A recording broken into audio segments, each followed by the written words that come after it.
We've had a few street races to keep us on our toes, but now we're headed back to a traditional circuit, and it's the Circuit of the Americas. It's round 9 at Austin. The USA Grand Prix is 56 laps of the 5.5-kilometer circuit, and it's a very good mixture of slower speed corners, especially in the middle sector, but fast sections in the first and final sectors.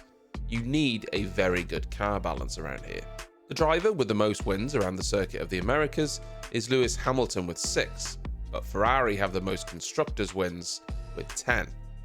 The track has 20 official corners, with the first sector being reminiscent of Silverstone, but the middle sector has a slower hairpin leading into a slower section of corners that are very tricky. There are 2 DRS zones, one down the pit straight which is relatively short, but the main overtaking opportunity is the second DRS zone down the back straight between turns 11 and 12.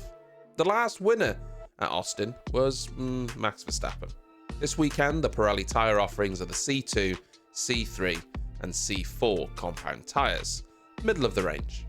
The circuit has been resurfaced for this year's race, which is probably music to most teams' ears as it was extremely bumpy last time around, but it also brings with it an element of the unknown, and data that they will have had from last year may not be as useful as they would have liked.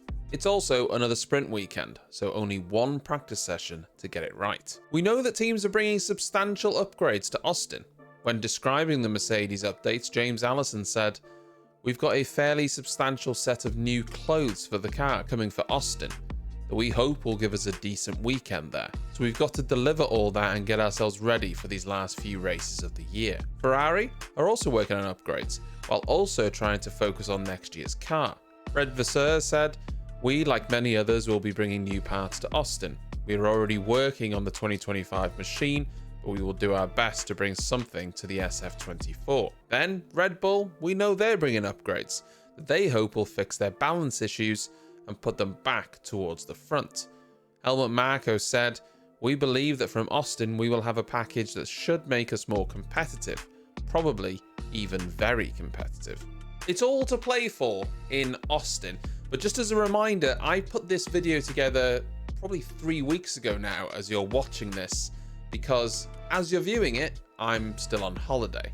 So if teams have spoken about their updates, their packages, if there's any images of them that we've seen this week, if there's any liveries, that sort of thing, plans for the Grand Prix, that's why it's not included in this video, because it was prepared ahead of time. So the information could be a little bit out of date, but I'm out of the country, so sorry, not sorry. But there we have it. It's going to be an interesting Austin Grand Prix. Lots of teams converging, updates. Will they work? Won't they work? Will the order change? Maybe it'll just stay the same.